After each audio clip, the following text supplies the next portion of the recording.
Mad Max is set for release on September 1st, the same day as Konami's Metal Gear Solid 5: The Phantom Pain. This was a bold choice from Warner Bros. Because MGS has a massive fan following which may eclipse Mad Max during its initial release. That being said, the two games are completely different in style, so they'll appeal to completely different crowds.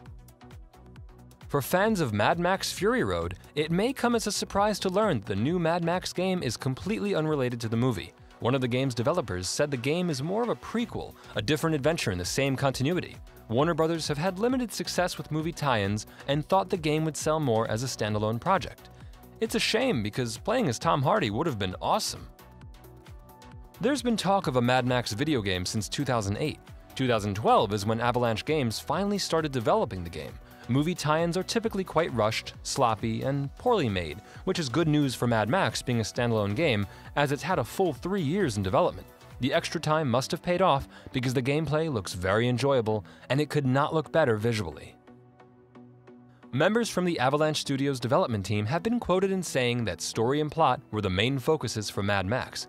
As they were developing this alongside Just Cause 3, they wanted one game that focused on maximum enjoyment and gameplay, while the other would have a more immersive plot and storyline elements. Given it's based on a movie franchise, I'd expect nothing less. The Mad Max movies have always shown us huge, barren, empty wastelands for settings. The game looks set to deliver just that, with miles upon miles of drivable desert terrain. The world map is split up into sections owned by different gang leaders, which you'll have to liberate. While the huge open world isn't exactly a new concept, we're looking forward to seeing Avalanche's take on the dystopian wasteland of Mad Max. It's not only the war boys and other bandits that are out to get you in Mad Max, you're also at odds with the environment itself. You'll have to survive an array of natural disasters, windstorms, tornadoes, earthquakes, and landfalls as you travel around the barren wasteland. One major talking point about the game so far is the magnum opus's harpoon gun.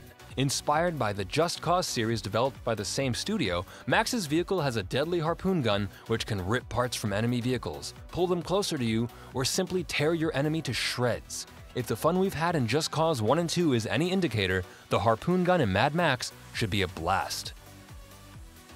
The hand-to-hand combat system is incredibly similar to other Warner Bros. Games such as the Arkham series and Shadow of Mordor. It's mostly based on melee combos and a counter parry system, while you're often faced with 5 to 6 enemies at a time which you'll have to juggle. While there are firearms in the game, the amount of gunplay is apparently fairly minimal compared to the melee and vehicular components. Mad Max is true to the movie franchise in its use of vehicles. It seems as if the majority of the game is behind the wheel of a car. Most of the combat is car-based as well as the exploration.